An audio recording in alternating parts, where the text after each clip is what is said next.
Alhamdulillahi Rabbil Alamin. Allahumma salli wa sallim wa barik ala sayyidina wa maulana Muhammadin wa ala alihi wa sahbihi ajma'in, amma ba'du. Qala Allah Ta'ala fil Qur'anil Karim, a'udzu billahi minasy syaithanir rajim. Bismillahirrahmanirrahim. Wa adzin fil nasi bil hajji ya'tuka rijalan wa ala kulli dhamirin ya'tina min kulli fajjin 'amiq. Qala Rasulullah sallallahu alaihi wasallam, al-umratu ila al-umrah kafaratun lima bainahuma wal hajjul mabrur laisa lahu jazaa'un illa al-jannah. Yang saya hormati calon-calon tamu Allah Subhanahu wa taala di tanah suci, para jamaah semuanya yang semoga senantiasa dilimpahkan rahmat dan barokah dari Allah Subhanahu wa taala. Yang saya hormati khususnya Mas Haji Rendi Barata Putra selaku direktur daripada PT Labbaika Cipta Imani. Alhamdulillah pada malam hari ini Allah takdirkan kita bisa bertemu dalam sesi manasik. Sesi manasik. Di sini perkenalkan dulu, saya Nadi Abu Robi. Di sini saya mendapatkan amanah untuk menyampaikan materi terkait manasik umroh. Di mana langsung saja nanti sesi ini akan dibagi menjadi dua sesi. Yang pertama penyampaian materi, yang kedua nanti ada tanya jawab juga. Bapak dan Ibu yang dirahmati Allah Subhanahu wa taala. Suara saya clear ya? Jelas Ustaz. Oke, siap. Saya lanjutkan kalau begitu.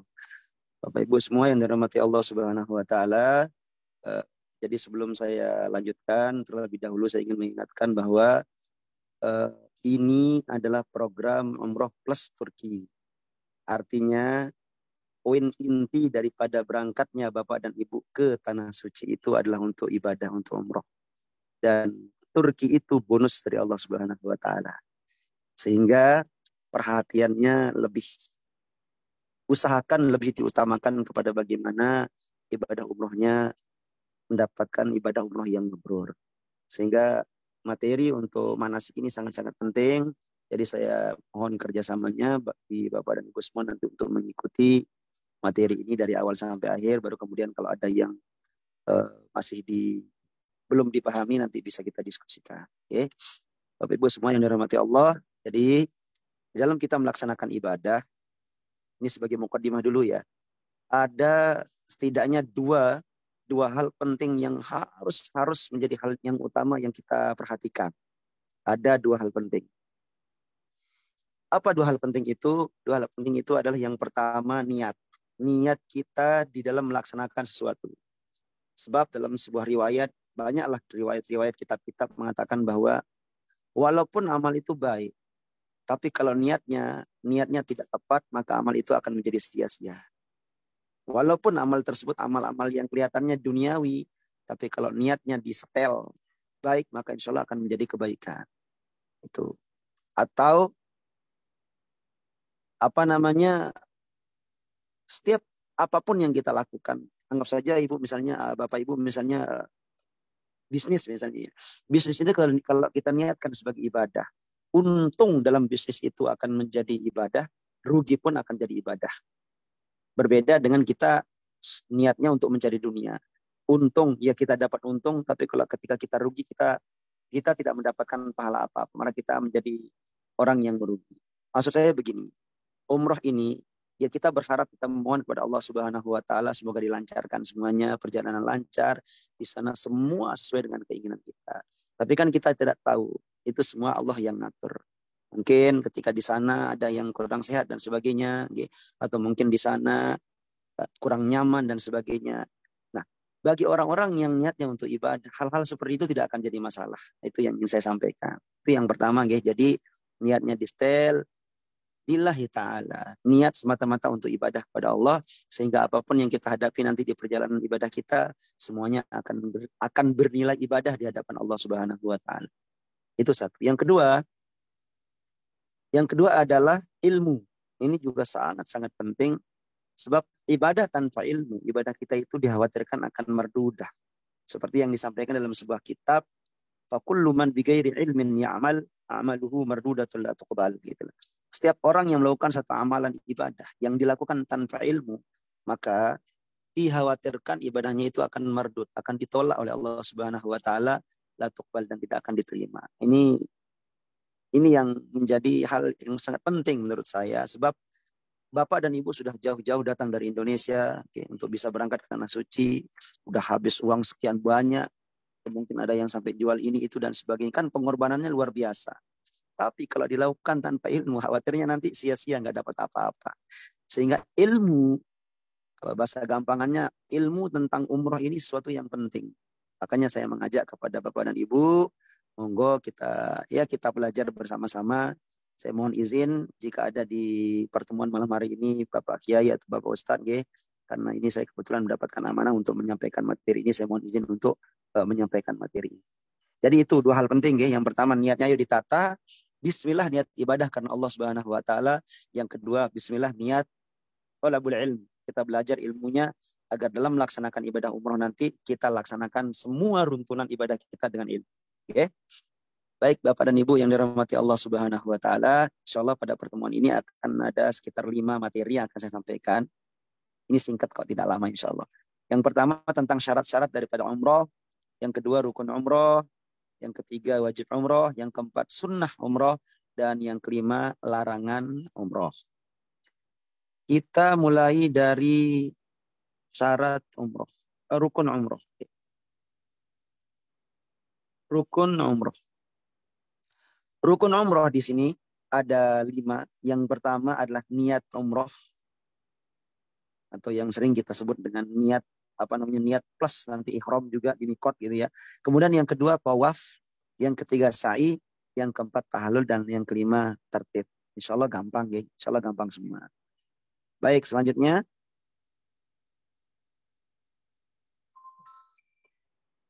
kita mulai dari niat umroh. Atau niat umroh.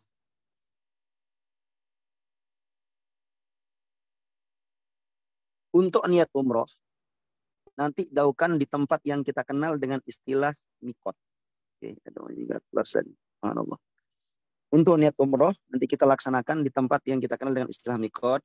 Cuman nanti urutannya nanti Bapak Ibu, insya Allah nanti ini akan lewat Madinah dulu. Nanti biasanya di hari terakhir kita di Madinah.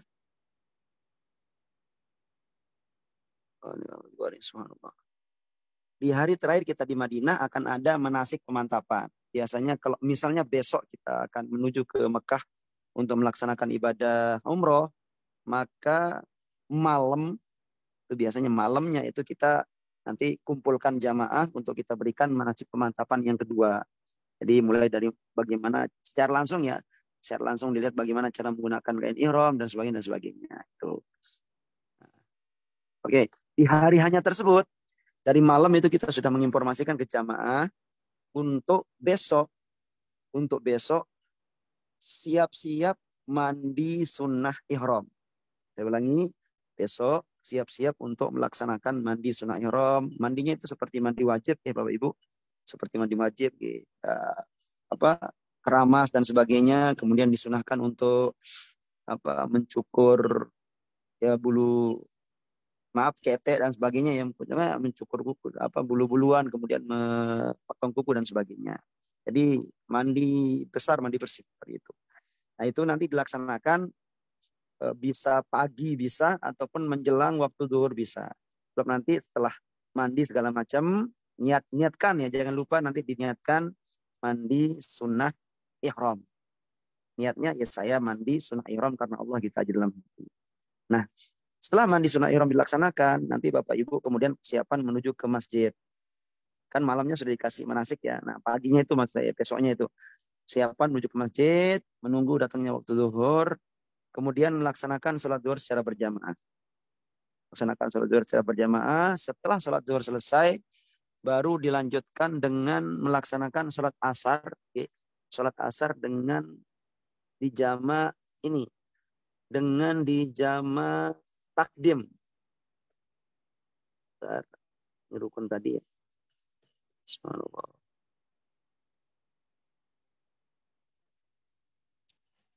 Lagi.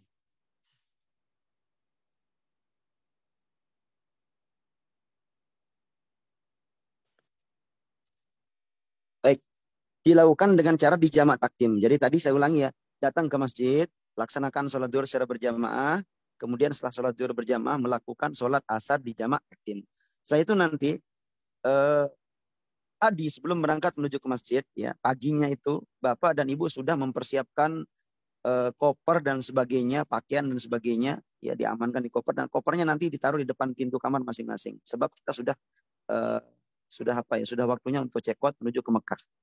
Saya ulangi, di hari terakhir tadi, setelah selesai mandi segala macam, koper dikeluarkan, kemudian menuju ke masjid, melaksanakan sholat sunnah, melaksanakan sholat duhur, okay. Sholat zuhur secara berjamaah. Kemudian jamak takdim tadi selesai sholat zuhur, sholat asar, balik lagi ke hotel, makan siang. Setelah itu menuju ke Makkah Al-Mukarramah untuk melaksanakan umroh yang pertama. Untuk melaksanakan umroh yang pertama, nanti untuk niatnya itu dilaksanakan di Bir Ali. Saya ulangi ya, dari Madinah menuju ke Mekah, mampir dulu di Bir Ali untuk ngambil niat umroh di Bir Ali. Namanya Bir Ali. Dari Madinah ke Bir Ali tidak lama, nggak sampai setengah jam sudah sampai di Bir Ali. Nah, nanti di Bir Ali dalam kondisi sudah berpakaian ihram. Jadi bapak menggunakan pakaian ihram seperti biasanya itu nanti akan dilakukan manasik pemantapan sebelumnya. Kemudian ibu-ibu juga begitu sudah menggunakan pakaian ihram juga, pakaian bebas kalau untuk ibu-ibu. Ya. Nah, setelah sampai di Bir Ali, nanti bapak dan ibu melaksanakan sholat sunnah 2 rakaat. Sholat sunnah ihram. Lagi. Ini. Nih, setelah sampai di Bir Ali, nanti bapak dan ibu melaksanakan sholat sunnah ihram. Sholat sunnah ihram 2 rakaat. Niatnya usolli sunnatul ihram rakaataini lillahi ta'ala. Gitu. Nah, di rakaat pertama nanti membaca setelah suratul Fatihah ya, nanti baca surah Al-Kafirun di rakaat pertama. Di rakaat kedua membaca surah Al-Ikhlas. Sudah selesai. Jadi semuanya nanti tapi dilaksanakannya dengan cara sendiri-sendiri ya Bapak Ibu. Tidak dengan cara berjamaah. Jadi laki-laki sendiri-sendiri, yang perempuan juga sendiri-sendiri. Setelah selesai melaksanakan sholat sunnah ihram, baru kemudian nanti kembali lagi ke bis. Kembali ke bis. Nah, nanti setelah di bis, biasanya untuk niat umrohnya itu dibaca ataupun dilaksanakan di bis. Jadi nanti jamaah kita kondisikan untuk kumpul di bis, kemudian mutawifnya mengarahkan jamaah untuk pasang niat umroh. Sebelumnya nanti ingat ya, sebelum niat umroh, pelan-pelan, sebelum niat umroh, nanti sebaiknya bapak dan ibu memastikan jangan sampai ada di antara bapak yang menggunakan pakaian-pakaian berjahit seperti singlet, ya, celana dalam dan sebagainya. Intinya sudah dalam kondisi clear, sudah hanya menggunakan 2 lembar kain putih ihram itu. Ibu-ibu juga begitu, jangan ada nanti di antara ibu-ibu yang menggunakan cadar, sebab ketika melaksanakan setelah niat ihram tadi sampai dengan tahallul tidak boleh menggunakan cadar. Dan yang kedua kaos tangan. Insya Allah nanti untuk larangan-larangan umroh akan saya sampaikan di slide berikutnya. Ini kita fokus di yang rukun pertama dulu, nggih. Saya ulangi lagi dari awal lah. Niat ihram dilaksanakan di tempat khusus, namanya Bir Ali. Kalau bapak dan ibu, kalau jamaah umroh datang dari arah Madinah. Oke. Tadi sampai di tempat mikot itu tempat di mana kita ngambil niat. Melaksanakan sholat sunnah 2 rakaat. Ini yang ada di gambar ini. Terima kasih. Insya Allah. Mas Randy luar biasa. Sholat sunnah 2 rakaat.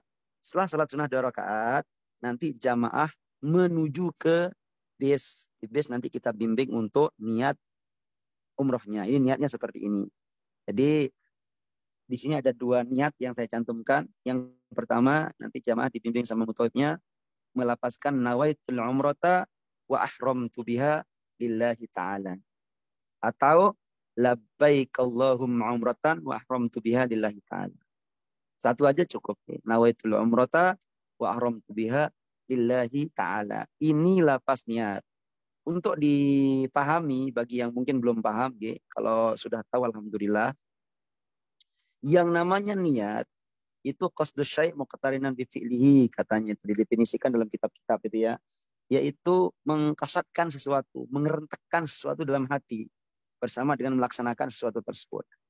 Dan dikatakan bahwa niat itu fil qalb, adanya di hati. Sehingga tidak cukup bapak dan ibu hanya mengatakan nawaitul umrata wa ahramtu billahi ta'ala, enggak cukup. Tetapi harus dalam hatinya juga melafalkan lafal yang sama. Bagi yang bisa berbahasa Arab, membaca atau ya menghafalkan bahasa Arab seperti ini. Kalau tidak bisa, cukup dalam hati menggunakan bahasa Indonesia enggak apa-apa. Misalnya nanti dalam hati Bapak Ibu mengatakan, saya niat umroh dan berihram dengannya karena Allah. Saya niat umroh dan berihram dengannya karena Allah. Itu sudah dianggap cukup, sudah masuk di rukun yang pertama, yaitu niat. Itu nggih. Jadi sekali lagi, niatnya saya niat umroh dan berihram dengannya atau untuknya karena Allah Ta'ala. Nah, dari sini Bapak dan Ibu sudah mulai memasuki rukun yang pertama. Sehingga dari sinilah mulai berlaku semua larangan. Jadi begini, niat umroh plus ihram ini bisa disamakan, dikiaskan dengan sholat. Kalau sholat itu aqwalun wa af'alun muftatahatun bitakbir, katanya di kitab-kitab itu ya. Jadi perbuatan dan perkataan yang dimulai dengan takbir, wa muhtatamatun bitaslim, dan diakhiri dengan salam. Itu sholat.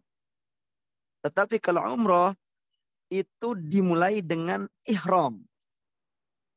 Sholat dimulai dengan takbiratul ihram, sholat dimulai dengan ihram. Sholat diakhiri dengan salam.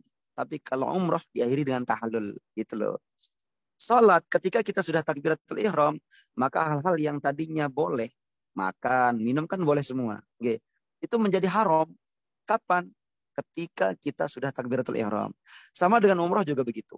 Ketika kita sudah niat umroh, maka hal-hal yang tadinya halal berubah jadi haram. Contoh, suami istri berhubungan, misalnya berhubungan badan.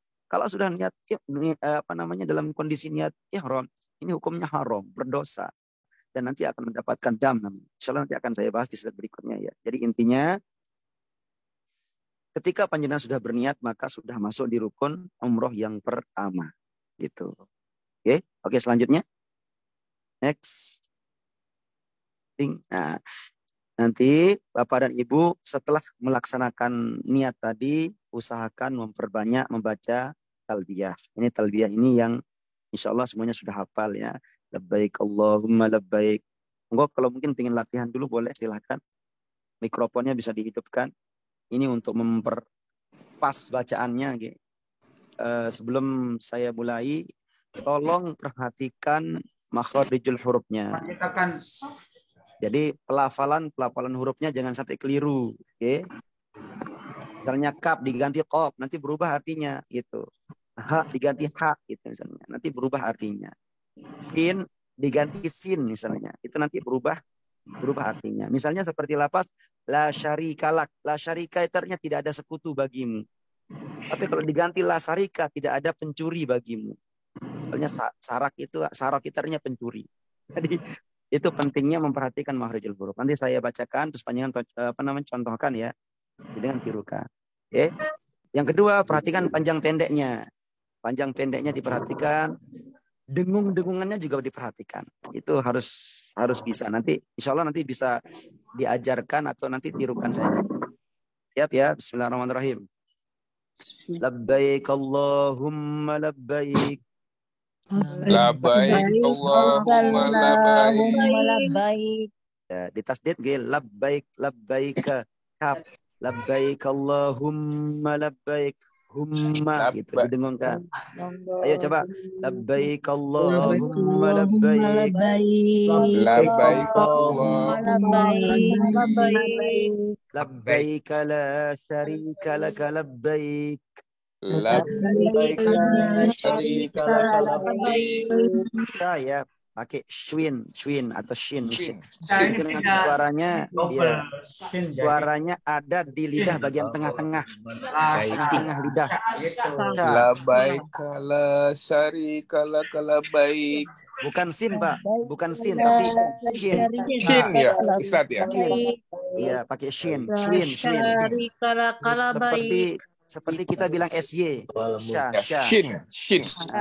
Betul. Itu artinya tidak ada sekutu bagimu. Tapi kalau menggunakan sin sa seperti biasa, itu artinya tidak ada pencuri bagimu. Nggih, Ustaz.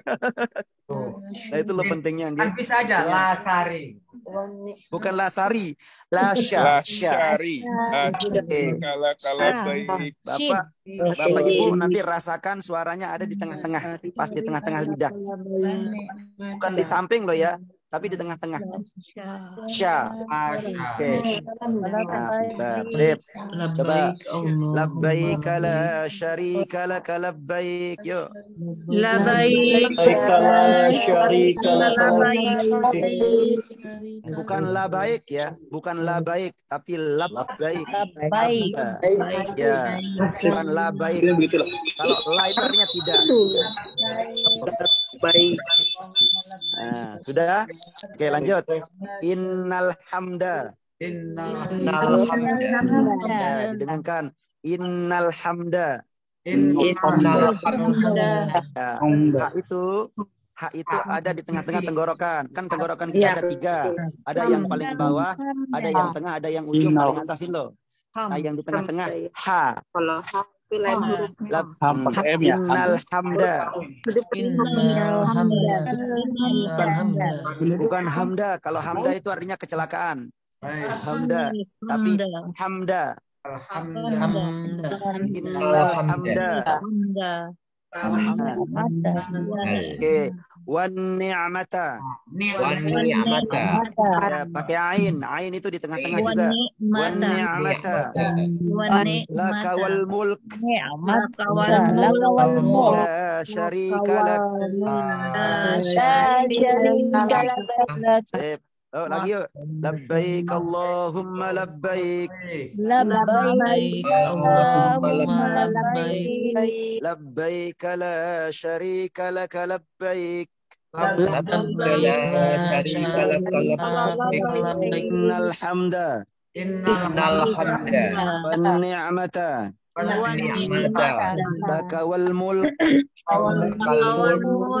Laka wal mulk. Syarika lak. Yes, mantap. Ya, sekarang langsung ayo. Labbaik Allahumma labbaik. Labbaik syarika laka labbaik. Innal hamda. Laka wal mulk. Syarika lak. Sip. Mantap. La syarika lak. Oke, siap. Nanti itu diperbanyak dibaca mulai dari Bapak dan Ibu selesai niat ihram sampai dengan Bapak dan Ibu masuk masjid untuk melaksanakan tawaf. Oke. Diperbanyak. Rasulullah SAW dalam sebuah riwayat mengatakan bahwa orang yang selalu bertalbiyah dalam kondisi bertalbiyah, oke,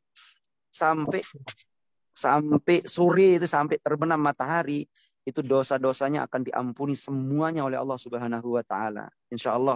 Bahkan dikatakan seperti anak kecil yang baru lahir. Itu luar biasanya talbiyah. Yang kedua yang harus kita ilmui adalah, jadi labbaik ini adalah lafaz ataupun ungkapan sebagai jawaban kita kepada Allah Subhanahu wa taala karena kita telah dipanggil oleh Allah Subhanahu wa taala. Jadi seperti ayat yang saya bacakan di awal tadi, ila dikatakan ya ketika Nabi Ibrahim alaihissalam selesai ataupun rampung membangun Ka'bah ketika itu, okay, Allah Subhanahu wa taala kemudian memerintahkan kepada Nabi Ibrahim alaihissalam untuk memanggil umat manusia. Allah berfirman dalam Al-Qur'an kepada Nabi Ibrahim, a'udzubillahi minasyaitonirrajim, wa adzim fin nas bil hajji ya'tuka rijalan wa ala kulli dhamirin ya'tina min kulli fajjin 'amiq. Katanya di Al-Qur'an seperti itu. Wahai Ibrahim, wa adzim fin nas bil hajji. panggillah semua manusia untuk melaksanakan haji. Kata Allah, ya'tuka rijalan. Jadi ya'tu itu fi'il mudhari. Ya'tu itu artinya waktunya sekarang dan akan datang. Akan datang kepadamu orang-orang dengan berjalan kaki, orang-orang dan mengendarai kendaraan berbondong-bondong untuk datang ke Makkah Al-Mukarramah yang sekarang ataupun Ka'bah untuk melaksanakan ibadah. Nah, itu kemudian saat itu Nabi Ibrahim, karena beliau memang sangat-sangat taat kepada Allah Subhanahu wa taala, meskipun secara logika loh manggil siapa enggak ada yang mendengarkan begitu kira-kira. Tetapi ternyata Nabi Ibrahim tetap memanggil kita, dan saat itu dikatakan dalam sebuah riwayat kitab tafsir bahwa ketika Nabi Ibrahim alaihissalam memanggil kita semua, itu kita saat itu berada di alam ruh. Kita masih berada di alam ruh, dan ruh-ruh kita menjawab panggilannya Nabi Ibrahim alaihissalam. Nah, seperti itu. Nah, bagi hamba-hamba Allah yang menjawab panggilannya Nabi Ibrahim alaihissalam ketika itu, mereka lah orang-orang yang alhamdulillah saat ini bisa diizinkan oleh Allah Subhanahu wa taala untuk datang ke tanah suci melaksanakan ibadah umroh. Nah, itu ceritanya seperti itu. Sehingga labbaik ini ucapan kita menjawab panggilannya Allah Subhanahu wa taala. Misalnya seperti ini. Kalau ada orang dipanggil, biasanya kan kalau orang Jawa itu kalau dipanggil sama orang tuanya misalnya, anggap saja anaknya misalnya namanya Ahmad, misalnya dipanggil sama orang tuanya, dia akan menjawab J, seperti itu, atau dalam, atau apa, pokoknya intinya menggunakan jawaban-jawaban yang kalau orang Jawa bilang bahasa kromo gitu. Nah, labbaika ini bahasa kromo, makanya PT Labbaika ini namanya ini luar biasa ya. Keramat gitu. Kok bisa tepat gitu loh, Mas Redi punya PT namanya Labbaika. Labbaika itu artinya, ya Allah, saya penuhi panggilanmu ya Allah. Terima kasih engkau telah memanggil kami. Kan gitu kira-kira maknanya seperti itu. Nah, itu nanti panjenengan hayati maknanya, nggih. Sepanjang jalan dihayati, ya Allah, terima kasih. Saya adalah satu dari sekian juta orang yang ada di Indonesia yang panjenengan berikan kesempatan untuk bisa datang ke tanah suci-Mu ya Allah. Kira-kira seperti itu. Oke? Jadi perbanyak talbiyah terus. Kalau ketiduran misalnya ya berhenti dulu, dibangun talbiyah lagi terus seperti itu. Oke? Baik. Selanjutnya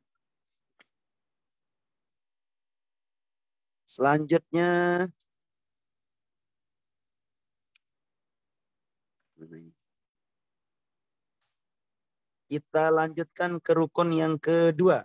Oke? Kita lanjutkan ke rukun yang kedua yaitu tawaf. Tadi sudah sampai Makkah Al-Mukarramah, selanjutnya melaksanakan tawaf. Setibanya di Makkah, nanti Bapak dan Ibu ke hotel dulu biasanya, ya. Ke hotel dulu, di hotel nanti makan dulu, ya. Makan dulu, kalau ada yang pingin ya, misalnya buang air kecil dan sebagainya silahkan. Mandi pun nggak masalah ya. Mandi pun nggak masalah. Setelah itu menggunakan pakaian ihram, kemudian makan. Setelah makan kemudian berkumpul di lobi untuk kemudian kita menuju ke Masjidil Haram untuk melaksanakan rukun yang kedua ini. Next slide. Nah, ini kira-kira penampakan pintu masuk Masjidil Haram seperti ini. Ya kadang-kadang dipindah-pindah, apalagi Masjidil Haram kan direnovasi terus. Intinya nanti ada pintu masuk yang nanti di situ ada petugas yang sudah menunggu Bapak dan Ibu yang akan mengarahkan. Jadi jangan khawatir, selain ada mutawif yang akan membimbing mengarahkan, juga nanti di sana ada petugas yang juga akan membimbing mengarahkan. Ini pintu masuknya dan seterusnya gitu. Nah, kaitannya dengan sholat, bentar dulu kaitannya dengan sholat. Kan tadi berangkat dari Madinah baru hanya melaksanakan sholat zuhur dan asar. Okay? Sholat dan asar. Sementara sholat maghrib dan isya belum dilaksanakan. Nanti saran saya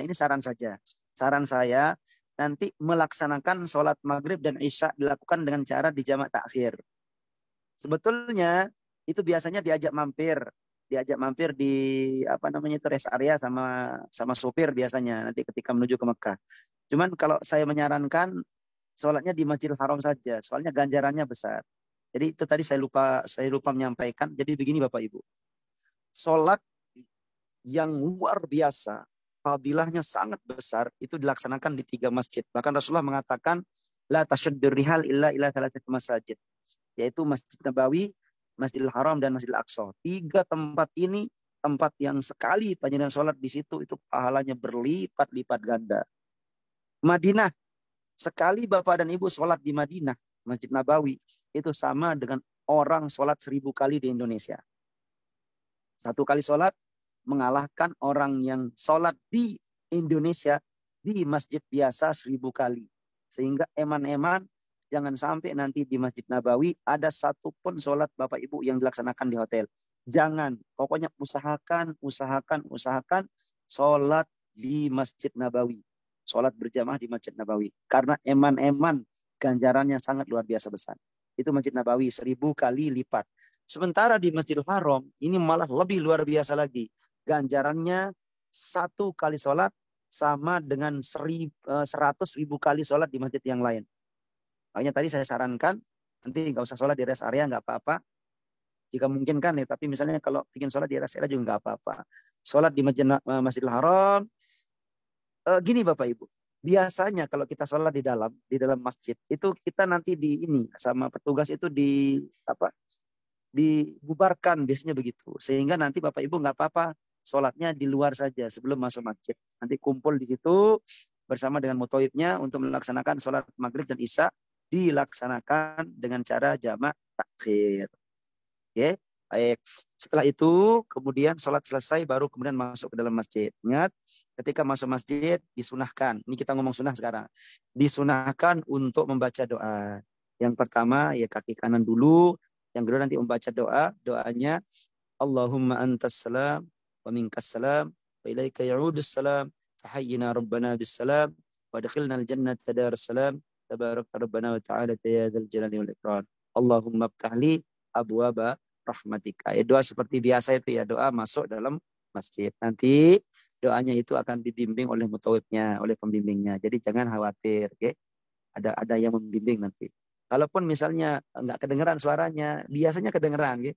Kalaupun misalnya jenengan tidak bisa mendengarkan suaranya, maka masuk masjid itu cukup baca bismillah saja, enggak apa-apa. Sebab hukumnya sunnah tidak wajib. Bismillah saja. Asal kaki kanan yang maju duluan, masuk duluan gitu. Ya. Oke, saya lanjutkan. Setelah masuk ke masjid, nanti lurus saja, ya lurus terus, nanti akan diarahkan sama petugas yang ada di sana lurus. Kemudian maka seperti ini nanti Bapak dan Ibu akan melihat gambaran Ka'bah seperti ini. Nah, di sini disunahkan untuk membaca doa seperti yang saya cantumkan di bawah ini. Allahumma zid hadzal baita tashrifan wa ta'ziman wa takriman wa mahabatan wa zid man syarrafahu wa karramahu mimman hajjahu awi atamarahu tashrifan wa takriman wa ta'ziman wa birran. Ini doa dibaca jika bisa.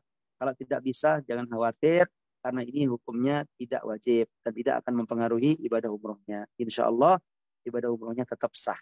Itu ya. Baik. Selanjutnya. Ting. Ini operatornya. Alhamdulillah. Nah ini tangga turun area Ka'bah. Kalau Bapak dan Ibu turunnya dari lantai yang kedua. Oke. Tapi kalau langsung lolos ya nggak usah ada. Kami ini contoh saja. Selanjutnya.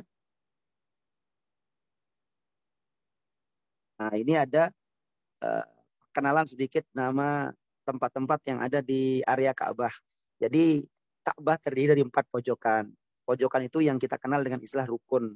Ya. Yang pertama di sebelah atas itu paling atas sendiri namanya rukun Syami. Rukun Syami itu adalah rukun pojokan yang kalau ditarik garis lurusnya itu mengarah ke Syam. Syam itu kalau dulu ada namanya Syam dulu, kalau sekarang pecah jadi 4 negara. Yaitu Libanon, Jordania, Palestina sama Syria. Ini dulu namanya Syam. Tempat yang sangat luar biasa dan bahkan pernah menjadi sumber pusat peradaban Islam terbesar di dunia dulu di sana di Syam. Selanjutnya kita muter ke arah kiri. Ke arah kiri ada namanya Rukun Yamani. Rukun Yamani itu seperti itu juga. Itu pojokan yang kalau ditarik garis lurusnya itu mengarah ke negeri Yaman. Yaman juga begitu pernah menjadi pusat peradaban Islam terbesar di dunia.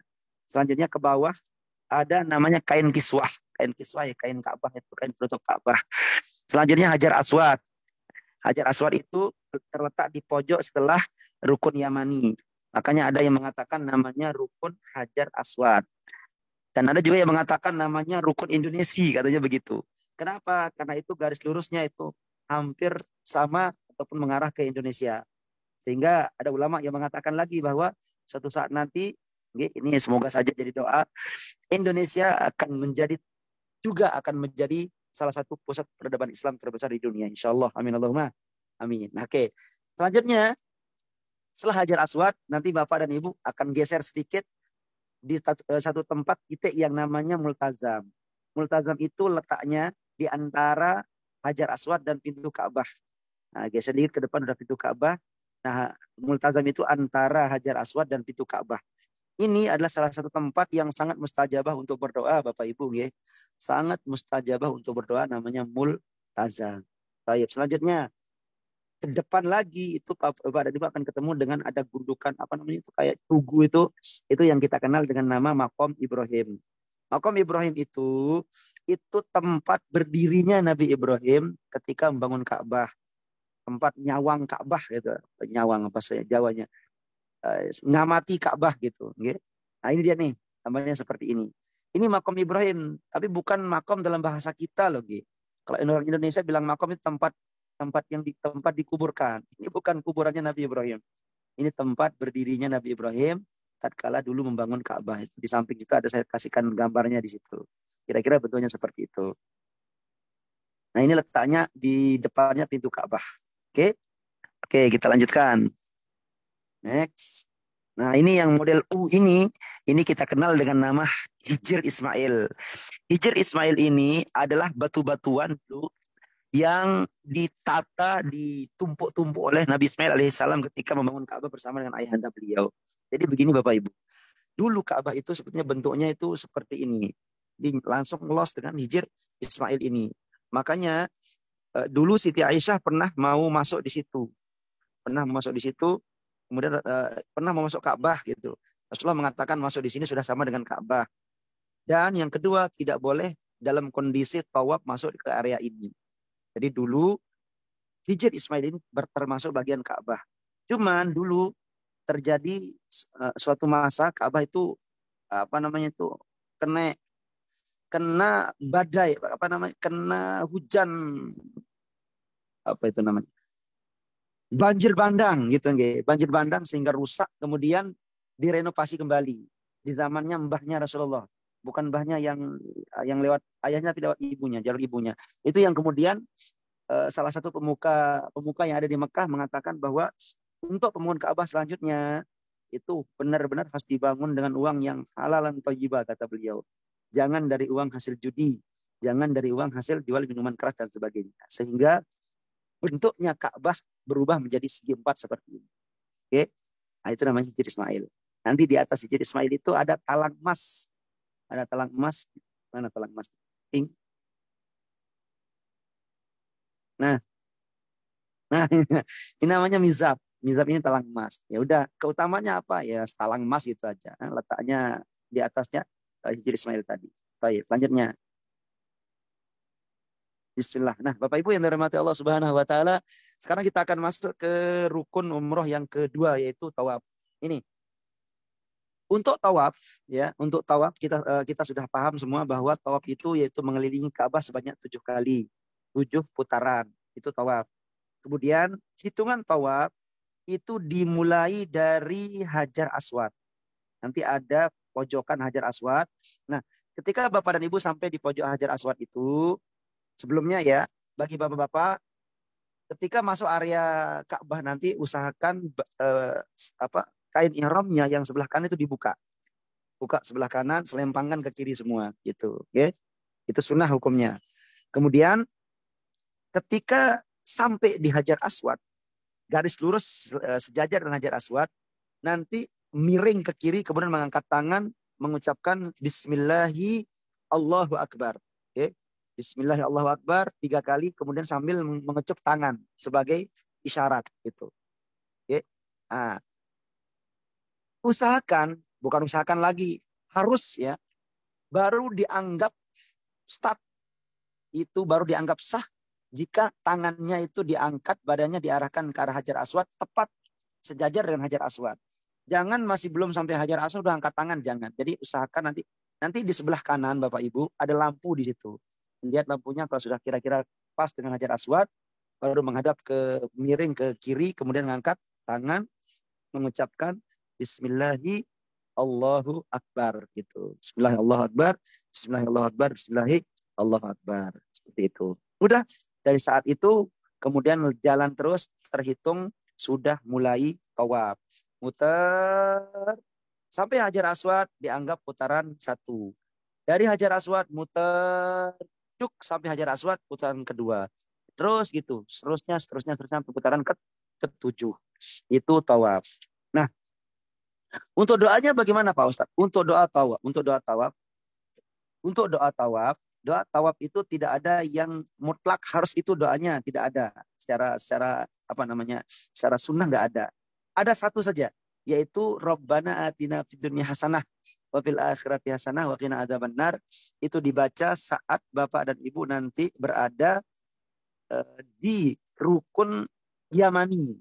Rukun Yamani itu mana? Rukun Yamani itu pojokan sebelum pojokan Hajar Aswad. Jadi dari pojokan sebelum pojokan Hajar Aswad sampai di pojokan Hajar Aswad nanti membaca Rabbana atina fid dunya hasanah wa fil akhirati hasanah wa qina adzabannar. Gitu. Nah, untuk rukun Yamani di sini ada khilaf ulama terkait itu berisyarat melambaikan tangan. Ada yang mengatakan yang disunahkan itu memegang rukun Yamani. Itu yang disunahkan. Tetapi Bapak Ibu, saya ingatkan dalam kondisi sekarang jangan sampai memegang kiswahnya Ka'bah, apalagi mencium Hajar Aswad kalau dalam kondisi berihram. Saya ulangi ya, kalau dalam kondisi berihram jangan sekali-sekali megang kelambunya Ka'bah atau mencium Hajar Aswad. Sebab kelambunya itu sama Hajar Aswad itu dikasih parfum. Nanti kalau menciumnya nanti parfumnya kena Bapak dan Ibu dan kena dam akhirnya nanti seperti itu. Jadi nggak apa-apa, dilewati saja dulu. Nanti kalau sudah selesai tahallul baru kemudian balik lagi mencium Hajar Aswad, nggak apa-apa. Oke. Nah, saya kembali lagi ke tadi pojok rukun Yamani. Jadi yang disunahkan itu memegangnya. Kalaupun tidak bisa memegangnya, tidak disunahkan untuk melambaikan tangan, nggak usah. Langsung saja lolos gitu. Ini jangan dijadikan beban sehingga kalau nggak melambaikan tangan nggak sah umrohnya dan sebagainya, enggak. Karena hukumnya tidak wajib gitu. Oke. Baik, saya lanjutkan. Nah, setelah selesai putaran ke-7 dari tawaf tadi, nanti Bapak dan Ibu ngambil arah keluar nganan itu, ngambil arah keluar menuju ke Maqam Ibrahim yang tadi saya tunjukkan itu. Sambil membaca doa wattakhidu mim maqam Ibrahim musalla. Jadi nanti di sana Bapak dan Ibu melaksanakan sholat sunnah 2 rakaat yang kita kenal dengan istilah sholat sunnah tawaf. Gitu. Niatnya seperti apa Pak Ustaz? Ya niatnya usolli sunat tawaf rakaatain lillahi ta'ala. Rakaat pertama seperti tadi setelah surat Al-Fatihah membaca surah Al-Kafirun. Rakaat kedua membaca surah Al-Ikhlas. Seperti itu. Udah selesai tawaf, selesai sholat sunnah tadi, kemudian berdoa. Setelah selesai berdoa, kemudian menuju ke area air Zam-Zam. Nanti di situ ada jerigen air Zam-Zam banyak jejer-jejer di situ. Nanti bisa minum air Zam-Zam sambil berdoa. Doanya bagaimana? Doanya seperti yang ada di gambar ini. Allahumma inni as'aluka ilman nafi'a wa rizqan wasi'an wa shifaan min kulli da'in wa saqamin bi rahmatika ya arhamar rahimin. Bapak dan Ibu yang dirahmati Allah Subhanahu wa taala, air Zam-Zam ini kata Rasulullah SAW, ma'u Zam-Zam lima syuribalah. Air Zam-Zam itu tergantung bagaimana orang yang meminum. Artinya air Zam-Zam ini bisa menjadi sesuatu yang luar biasa. Makanya perhatikan aja doanya. Di doanya itu yang pertama kita minta apa? Allahumma inni as'aluka ilman nafi'a. Ya Allah, karuniakan kepada saya ilmu yang bermanfaat.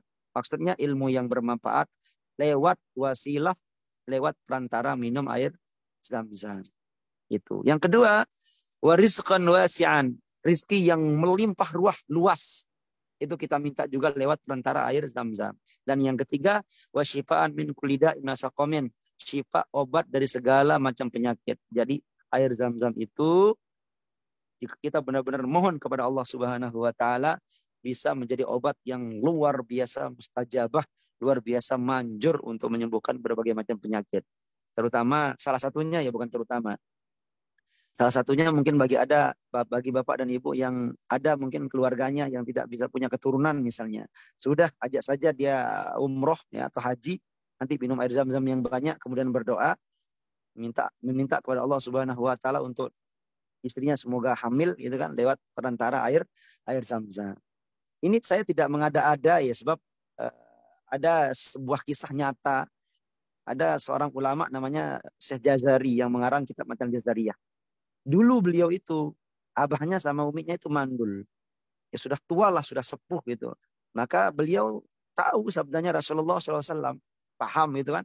Akhirnya beliau melaksanakan haji, setiap minum air zam-zam, mesti beliau berdoa.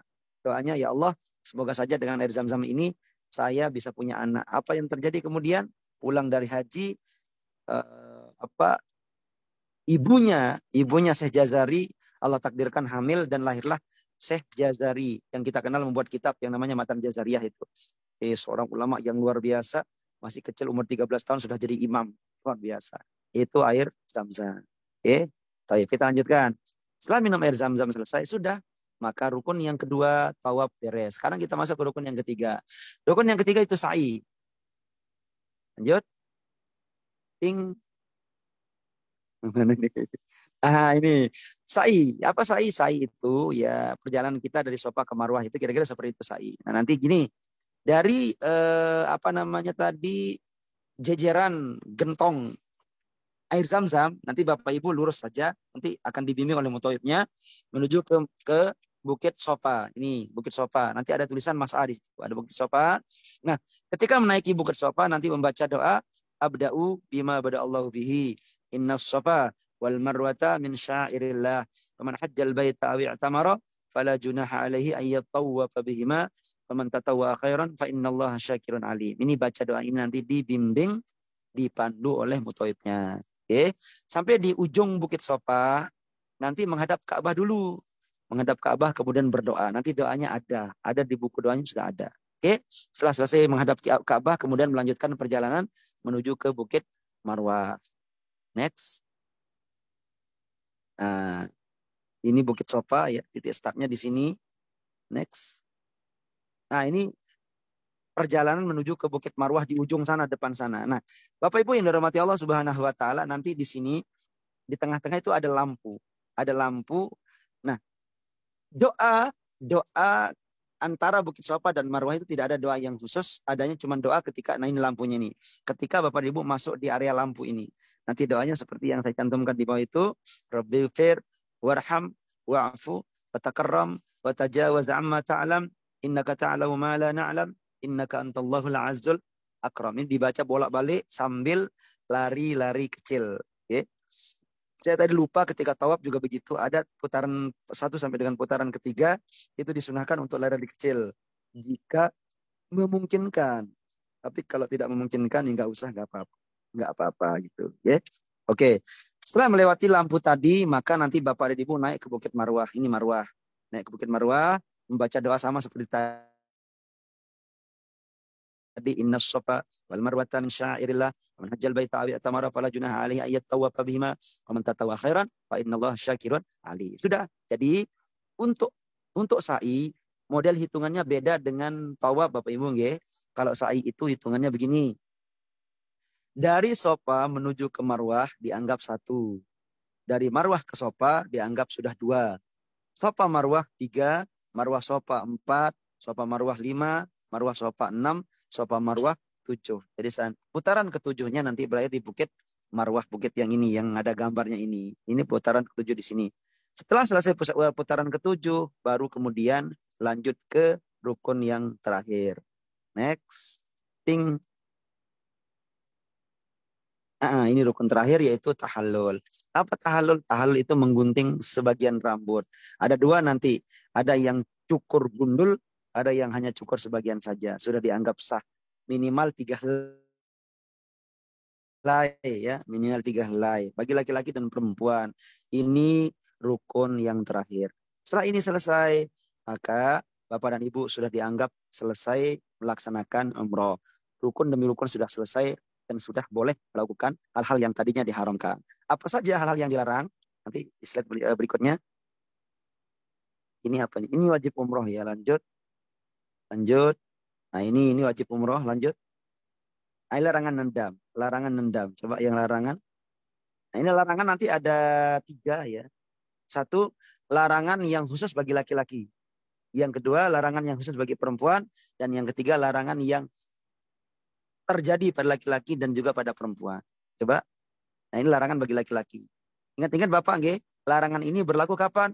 Berlaku sejak Bapak Bapak niat umroh, niat ihram tadi, mulai berlaku larangan ini. Apa? Next. Nih. Jangan sampai ini. Satu, memakai pakaian berjahit. Yang kedua, menggunakan sepatu atau sendal yang menutupi mata kaki. Dan yang ketiga, menutup kepala menggunakan topi, menggunakan sorban, menggunakan bahkan kain ihram. Oke, jangan. Nanti kena dam. Selanjutnya,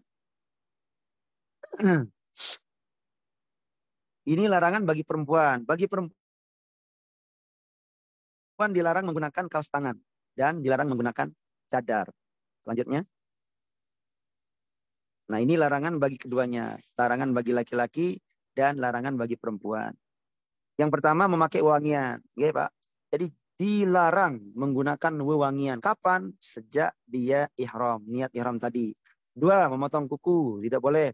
Bercukur, berburu, membunuh binatang, memotong pepohonan, menikah atau menikahkan. Ini 2 poin ini akan saya tambahin sedikit ya. Ada 2 pendapat ulama di sini. Ada yang mengatakan menikah saat dalam kondisi ihram itu hukumnya tidak sah. Hukumnya tidak sah dan berdosa dan mendapatkan dam, hukuman. Itu pendapat pertama. Pendapat kedua mengatakan menikah ketika dalam kondisi ihram itu hukumnya boleh dan nikahnya sah, tetapi kena dam, seperti itu. Maka al-khuruj minal khilaf rahmah, mustahab, maaf, keluar dari perbedaan pendapat yang akan membuat kita bingung, itu sangat dianjurkan. Jadi mendingan gak usah menikah dulu, ditunda nanti di Indonesia saja. Okay? Kemudian meminang wanita, bercumbu, kemudian bersetubuh, ini yang paling fatal, ini bersetubuh ini damnya paling besar sendiri. Selanjutnya bertengkar atau berkata kotor. Okay? Hati-hati, omongannya dijaga, okay? Omongannya dijaga karena berada di tanah suci. Kemudian omongan yang dijaga apalagi celetukan yang terkesan menganggap sepele apa-apa gitu. Masjid cuma sekecil gini, nggak mungkin saya kesasar. Nanti lihat saja, Bapak Ibu akan kesasar asli. Karena itu udah banyak terjadi. Intinya pokoknya omongannya dijaga, gitu. Sifatnya dijaga, hati-hatilah intinya ya. Nah, hati-hati mengatakan sesuatu yang jelek-jelek dijaga. Gitu. Selanjutnya, saya percepat langsung saja sampai selesai ini. Soalnya ini masalah dam. Langsung saja terus sampai selesai. Terus sampai selesai nggak apa-apa. Nanti saya simpulkan. Soalnya ini penjelasan dam agak panjang. Terus langsung sampai selesai. Oke. Jadi terkait dam ya, terkait judul besar dam tadi. Untuk dam itu hukuman bagi orang yang melakukan pelanggaran. Nah, di sini pelanggaran secara umum ada 2. Yang pertama pelanggaran berat. Pelanggaran berat itu ya itu tadi bersetubuh tadi, meskipun dengan istri sendiri itu pelanggaran yang paling berat. Ketika kapan? Ketika dalam kondisi berihram. Itu nanti damnya itu menyembelih 1 ekor onta. Ya lumayan sih 1 ekor onta. Kalau sekarang mungkin harganya sekitar 30-an juta ya, 35 juta kurang lebih lah. Ya? Itu jadi hati-hati, harganya 1 paket umroh gitu. Kemudian yang kedua itu pelanggaran sedang sampai ringan sampai sedang. Ya, sedang ringan itulah, dari ringan sampai sedang. Itu nanti hukumannya damnya hanya menyembelih 1 ekor kambing. Ya, 1 ekor kambing sih kelihatannya ringan tapi lumayan gitu kan. Jadi sekali lagi ya hati-hati dengan larangan-larangan tadi. Soalnya nanti ini materinya akan kita share, nanti dibaca dipelajari gitu. Oke. Ini pesan tambahan dari kami, jadi al-hajj syurul ma'lumat fa man farada fihi al-hajj fala rafatha wala fusuqa wala jidala fil hajj. Ini pesan dari Allah Subhanahu wa taala dalam Al-Qur'an. Dalam kondisi melaksanakan haji Bapak Ibu, Pak Ustaz saya kan enggak haji. Jadi gini, umroh itu menurut sebagian ulama juga termasuk haji. Kenapa? Karena definisi daripada haji itu adalah al-qasdu, menuju ke Ka'bah. Sengaja menuju ke Ka'bah sana, itu haji. Kalau secara istilah qasdul Ka'bata linusukin, menuju ke Ka'bah untuk beribadah. Sehingga ketika Bapak dan Ibu menuju ke sana itu sudah dianggap haji. Tapi haji yang bukan haji, maksudnya gini. Jadi ada istilah haji besar yang sebenarnya haji di musim haji itu, ada istilah haji kecil. Nah, umroh ini termasuk haji kecil. Sehingga begini Bapak Ibu, ketika umroh panjenengan itu mabrur, umroh mabrur itu sama dengan haji mabrur. Sehingga harapannya apa? Umroh yang mabrur juga akan mendapatkan apa yang dijanjikan Rasulullah. Apa? Hajjul mabrur laisa lahu jazaa'un ilal jannah. Semoga mendapatkan pahala apa? Sorga dari Allah Subhanahu. Tidak ada balasan yang lain kecuali sorga. Sehingga bisa dipastikan insya Allah jika Bapak dan Ibu yang jumlahnya tadi saya dengar sekitar 200 orang ini umrohnya makbul, umrohnya mabrur, maka panjenengan semua insya Allah adalah calon-calon penghuni surga. Amin ya rabbal alamin. Kira-kira seperti itu. Maka dalam panjenengan melaksanakan ibadah haji atau umroh ini, maka satu, la rofata. Jangan berbuat rapat. Rapat itu omongan-omongan jorok. Misoh kalau orang Jawa bilang. Ditahan pokoknya. Mendingan diam. Fal yakul khairon aw liyasmut. Mendingan diam daripada ngomong yang tidak bermanfaat. Satu itu. Wala fusuqo. Fusuqo itu perbuatan-perbuatan yang tidak layak. Fasek gitu loh. Ibadah tapi masih senang goda perempuan misalnya, nyolong dan sebagainya, itu fasik. Nauzubillah min dzalik lah ya. Kemudian yang ketiga ini yang paling sering terjadi. Wala jidala fil hajj. Jidal itu debat. Terkadang begini, mutawibnya dengan jamaahnya kadang-kadang kan tidak sepemahaman. Anggap saja mutawibnya bermazhab Syafi'i misalnya, yang kemudian sholatnya kunut misalnya. Kemudian ada jamaahnya yang bermazhab Hambali, kalau sholat itu tidak kunut. Jadi seperti itu. Kemudian itu yang dijadikan sebagai bahan nanti gelut sama pembimbing. Ini bantah-bantahan dan sebagainya. Jadi itu yang dilarang.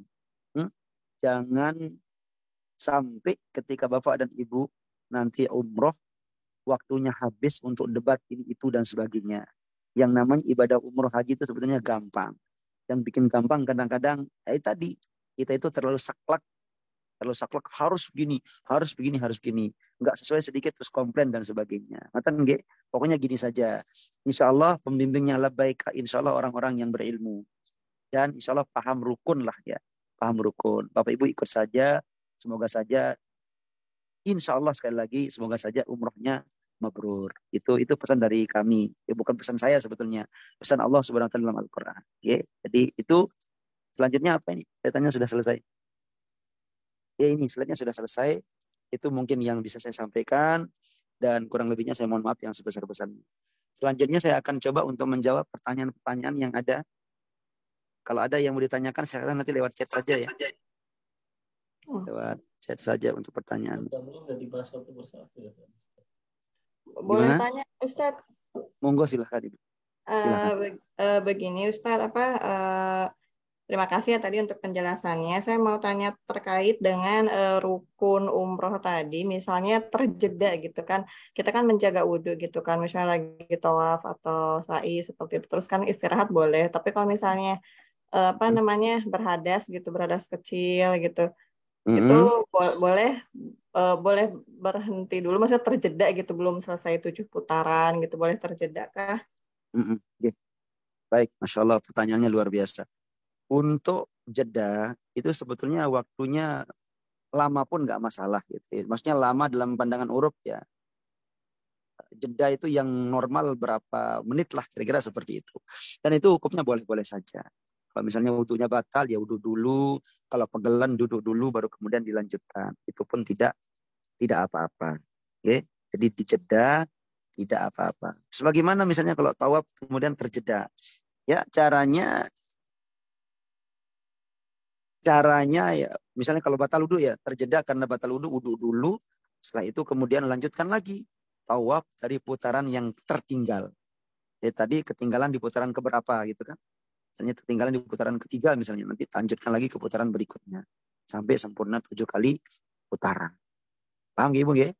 Iya, tapi tetap tidak boleh menghadap Ka'bah ya, tadi kan Ka'bahnya harus menyamping gitu. Jadi kalau misalnya kita sudah selesai menunaikan, misalnya udah selesai berhadas gitu kan, udah wudhu lagi, kembali lagi ke mana, ke posisi yang Hajar Aswad, ya, ke Hajar Aswad lagi, itu berarti kita kalau berjalan lurus boleh, maksudnya kan berjalan kan. Setiap satu putaran selesai, ketemu Hajar Aswad, ngadap lagi ke Hajar Aswad.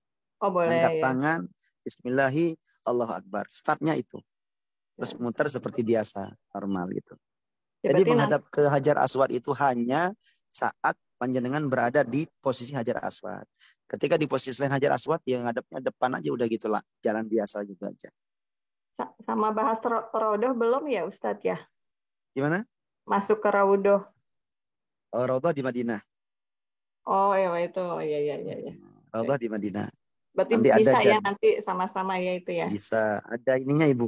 Ada apa namanya? Ada jatahnya lah. Ada jadwalnya nanti ke Raudhah. Ya. Syukran. Afwan. Okay. Ustadz, boleh nanya? Boleh Ibu, monggo silakan. Ya. Assalamualaikum warahmatullahi wabarakatuh. Waalaikumsalam warahmatullahi wabarakatuh. Ini nyambung tadi ada jadi teringat ketika ada yang nanya ke Raudhah. Nah, saya dengar sekarang itu mesti pakai aplikasi. Betul.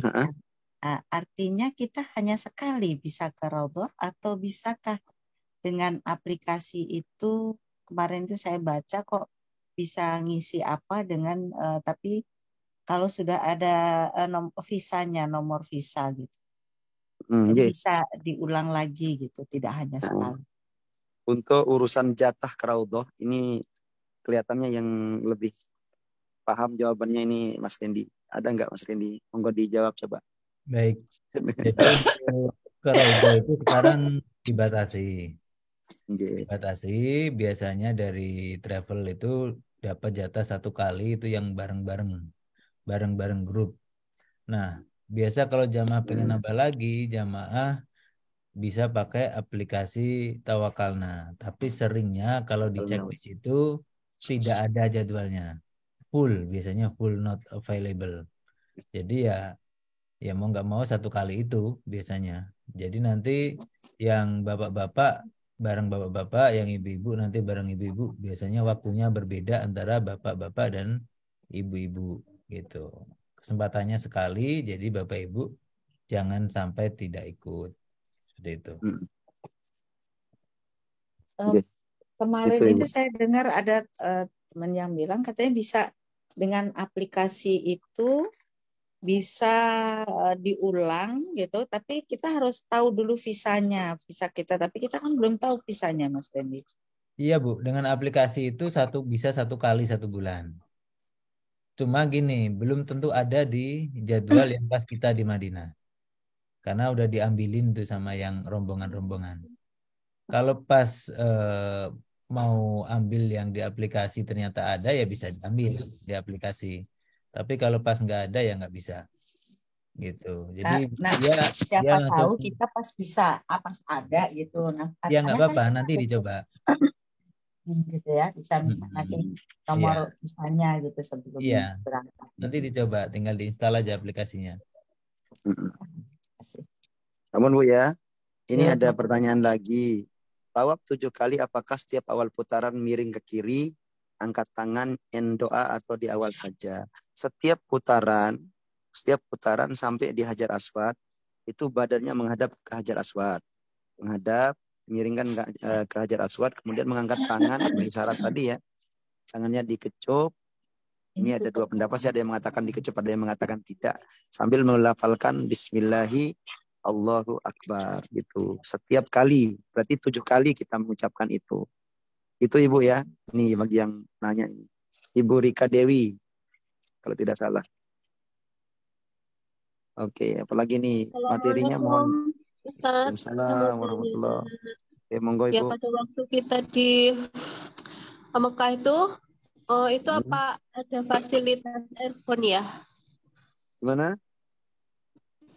Pada waktu kita tawaf itu apa ada fasilitas earphone ya? Earphone kalau terakhir saya kemarin umroh tidak ada, karena cukup suaranya Mutoib itu udah kedengeran kok, tidak membutuhkan earphone. Tapi yang nggak tahu mungkin sekarang bagaimana aturannya. Ini saya belum berangkat lagi, cuma mungkin bisa dijawab sama Mas Rendi. Kita nggak pakai earphone Bu, nggak pakai. Jadi jamaah bisa bawa earphone masing-masing. Nanti kalau pengen dipandu dengan earphone, kita ada aplikasi sendiri yang diinstal di HP masing-masing jamaah. Oh gitu, iya. Terus satu lagi, Ustadz, satu lagi. Itu kemarin saya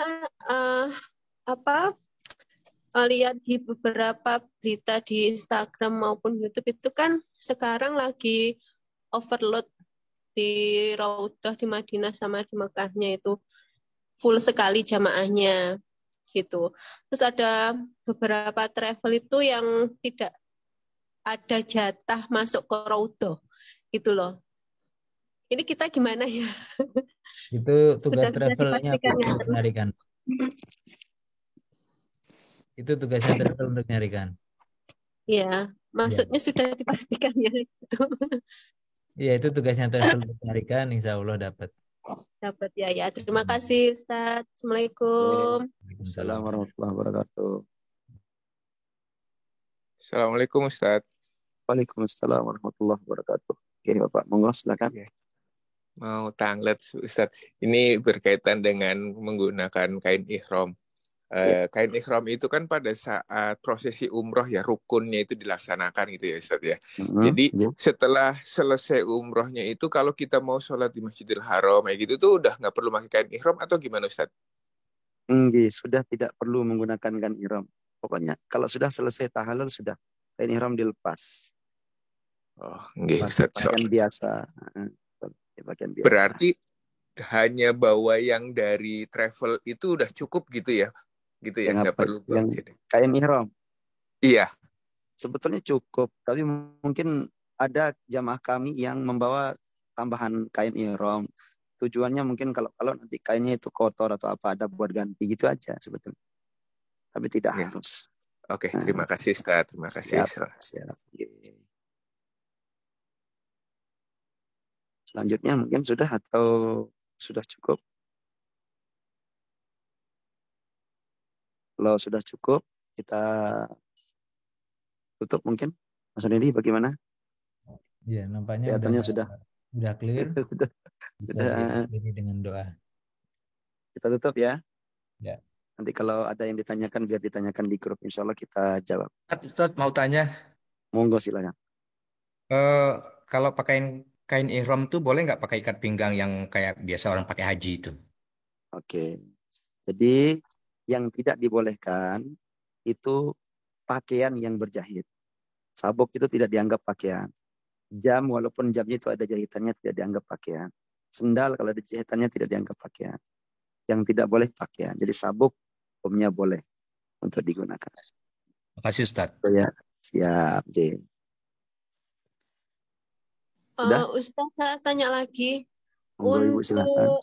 Ya, untuk laki-laki pada waktu masuk ke pelataran Makkah itu apa diharuskan, diwajibkan pakai ihram? Iya. Setelah umroh maksud saya, untuk ibadah-ibadah selanjutnya. Kalau itu tadi sudah ditanyakan sama bapaknya. Kalau sudah selesai umroh, sudah pakaiannya bebas. Pakaiannya bebas ketika masuk masjid. Cuman biasanya kalau ingin masuk ke area Ka'bah, ingin sholat dekat Ka'bah, itu yang dibolehkan masuk hanya mereka-mereka yang menggunakan kain ihram. Nah, mungkin sama petugasnya dianggap ini orang mau melaksanakan umroh gitu. Sehingga yang boleh masuk hanya mereka yang menggunakan kain ihram. Kalau pakaian biasa biasanya nggak boleh masuk. Mereka hanya diarahkan ke lantai 3 biasanya gitu. Ya Ustaz, terima kasih. Oke, sami-sami Bu. Kalau dari travel kita dapat bimbingan untuk umrohnya berapa kali? Oke, jadi untuk jatahnya umumnya kita ngasih jatah 3 kali Bu. 3 kali umroh. Umroh pertama nanti ngambil mikotnya di Bir Ali. Umroh kedua ngambil mikotnya, niatnya itu di Jironah. Ya, umroh yang ketiga biasanya di Hudaybiyah atau di Tanim itu. Jadi 3 kali jatah. Selebihnya nanti jamaah monggo silahkan, mau umroh lagi silahkan, enggak juga enggak apa-apa. Oke, artinya kan kalau yang bapak-bapak mungkin kalau cuman bawa satu yang dari Labaika, dari apa kan mungkin ini ya, ya dianggap kurang ya kurang. Karena kan 3 kali aja antar pakaiannya hanya satu. Iya, nggak apa-apa kalau pingin bawa salin nggak apa-apa. Tapi pakai itu aja nggak apa-apa. Asalkan tetap dijaga kesuciannya. Sebab kan kotor itu kotor-kotor sama tanah itu kan tetap dianggap suci. Kira-kira seperti itu. Oke, ini pertanyaan terakhir. Apakah disediakan waktu jika kita akan ibadah umroh untuk orang tua yang sudah meninggal? Oke, ada Ibu, nanti namanya umroh badal. Umroh badal itu biasanya dilaksanakan di umroh yang kedua atau yang ketiga. Jadi umroh pertama untuk diri sendiri, umroh kedua atau ketiga untuk orang lain. Nanti niat umroh badalnya nanti dibimbing oleh pembimbingnya ketika melaksanakan umroh kedua atau ketiga. Nah, yang perlu diketahui ini syaratnya untuk badal itu. Jadi ada 3 orang yang boleh dibadali, Ibu. Bapak nggih. Yang pertama adalah orang yang sudah meninggal dunia. Ini sepakat ulama. Orang yang sudah meninggal boleh untuk dibadali. Yang kedua, orang yang sudah tua renta yang tidak ada harapan untuk kembali sehat untuk bisa melaksanakan ibadah umroh. Dan yang ketiga, orang yang sakit parah yang sama juga tidak ada harapan untuk bisa melaksanakan ibadah haji atau umroh. Ini boleh untuk kita badalkan. Itu ya. Semoga ini jelas. Barangkali kalau sudah. Assalamualaikum Ustaz, mau nanya. Monggo silakan. Kan kita lagi dalam keadaan tawaf, kita lagi dalam keadaan beruduk. Batal nggak kalau sama bukan muhrim? Karena itu muhrim, bukan muhrim. Apa kita harus mau uduk lagi? Saya jawab ya. Jadi gini, nanti ketika Bapak dan Ibu masuk ke area masjid untuk melaksanakan tawaf, tadi saya lupa. Nanti jangan sampai lupa dalam hati ini niat intiqalul mazhab namanya. Intiqalul mazhab itu niat pindah mazhab. Pindah mazhab dari mazhab Syafi'i. Kita kan di Indonesia Syafi'i ya. Kalau mazhab Syafi'i itu kan bersentuhan laki-laki dengan perempuan yang bukan mahram ya Bu ya, bukan muhrim. Yang bukan mahram itu batal wudunya. Nah, kalau Imam Syafi'i, nah ada pendapat lain seperti Imam Malik sama Imam Hanafi itu mengatakan baru batal wudu kalau taladzut. Taladzut itu menikmati geseran-geseran tangannya itu loh, kira-kira seperti itu. Ya. Yang kedua ada lagi ulama yang mengatakan baru batal kalau berhubungan badan itu. Nah, nanti panjenengan Bapak Ibu niat saya dalam hati, cukup dalam hati bilang, ya Allah, saya niat ganti mazhab, intiqalul mazhab. Nah, kalau seperti itu nanti walaupun bersentuhan dengan laki-laki dan perempuan yang bukan mahram itu wudunya tidak batal. Itu Bu ya. Nah, terima kasih Ustaz. Assalamualaikum. Oke, sama-sama. Waalaikumsalam. Izin Ustaz bertanya terkait badal, apakah anak yang berkebutuhan khusus dapat kita badalkan? Tadi syaratnya sudah saya sampaikan. Syaratnya orang yang sakit parah, yang tidak ada harapan sembuh, orang yang sudah meninggal dunia, dan orang yang tua renta yang sudah tidak ada harapan untuk bisa ke sana. Itu syaratnya. Kalau anak yang berkebutuhan khusus ini bisa kemungkinan sehat. Jadi tidak boleh dibadalkan. Itu ya, Bapak Ibu. Cukup nggih? Berapa orang Pak yang ikutan? Ayo. Gimana Mas? Sudah ya. Baik, kalau sudah, mari kita tutup dengan sama-sama berdoa. Intinya kita berdoa kepada Allah Subhanahu wa taala. Semoga saja ibadah umroh kita diberikan kelancaran oleh Allah Subhanahu wa taala. Oke. Dan pulang nanti membawa umroh yang mabrur, yang dibalas dengan surganya Allah Subhanahu wa taala. Amin ya rabbal alamin. Biniyatul qabul al-Fatihah. A'udzubillahi minasyaitonir rajim. Bismillahirrahmanirrahim. Alhamdulillahi rabbil alamin arrahmanir rahim maliki yaumiddin. Iyyaka na'budu wa iyyaka nasta'in ihdinas siratal mustaqim. Siratal ladzina an'amta 'alaihim ghairil maghdubi 'alaihim waladdallin. Amin. Wa akhiru da'wana alhamdulillahi rabbil alamin. A'udzu billahi minasyaitonir rajim. Bismillahirrahmanirrahim. Alhamdulillahi rabbil alamin. اللهم صل وسلم وبارك على سيدنا محمد وعلى ال سيدنا محمد. اللهم اجعل جمعنا هذا جمعا مباركا وتفرقنا من بعده تفرقا حسنا مرحوما برحمتك يا ارحم الراحمين. Ya Allah, jadikan perkumpulan kami pada malam hari ini, pertemuan kami pada malam hari ini ya Allah, menjadi pertemuan yang Kau limpahkan rahmat dan berkah-Mu ya Allah ya Rabbal alamin. Ya Allah, karuniakan kepada seluruh jamaah yang hadir pada malam hari ini ya Allah, dalam acara manasik ini ya Allah, umroh yang mabrur ya Rabb. Karuniakan umroh yang mabrur Karuniakan umrah yang mabrur ya Allah, yang kau balas dengan surgamu ya Allah ya Rabbal Alamin. Ya Allah, berikan kemudahan dalam segala urusannya. Berikan kelancaran dalam ibadahnya ya Allah. Sehatkan jamaah kami ya Allah. Berikan kesehatan, kekuatan dalam melaksanakan ibadah umrohnya ya Allah ya Rabbal Alamin. Ya Allah, jadikan umroh mereka saat ini bukan umroh yang terakhir ya Allah, tapi izinkan mereka kelak bisa kembali lagi bersama dengan keluarganya ya Allah. Izinkan mereka kelak bisa kembali bersama istri suaminya ya Allah, bersama anak-anaknya, bersama anak cucunya ya Allah ya Rabbal Alamin. Allahumma ja'al umratan mabrura wa sa'yan mashkura wa dhanban maghfura wa tijaratan lan tabur ya alim ma fis sudur akhrijna ya Allah minadh dhulumati ilan nur birahmatika ya arhamar rahimin. Rabbana atina fid dunya hasanah wa fil akhirati hasanah wa qina adzaban nar وادخلنا الجنة مع الأبرار يا عزيز يا غفار يا رب العالمين. وصلى الله على سيدنا محمد وعلى آله وصحبه وسلم والحمد لله رب العالمين. بركة الفاتحة. أعوذ بالله من الشيطان الرجيم. بسم الله الرحمن الرحيم. الحمد لله رب العالمين الرحمن الرحيم مالك يوم الدين. إياك نعبد وإياك نستعين اهدنا الصراط المستقيم صراط الذين أنعمت عليهم غير المغضوب عليهم ولا الضالين. Ibu semuanya yang dirahmati Allah Subhanahu wa taala, demikian yang bisa saya sampaikan, dan jika ada yang kurang saya mohon maaf yang sebesar-besarnya, nggih. Sekali lagi selamat jalan dan semoga semuanya diberikan kelancaran, kesehatan, umrohnya mabrur insyaallah. Oke? Amin.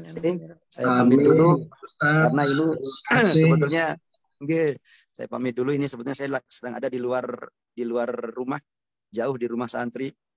Makanya saya ngisi manasik di jalan. Nggak apa-apa, semoga barokah semuanya. Okay? Saya oke, pamit dulu, pamit. Assalamualaikum. Waalaikumsalam. Waalaikumsalam warahmatullahi wabarakatuh.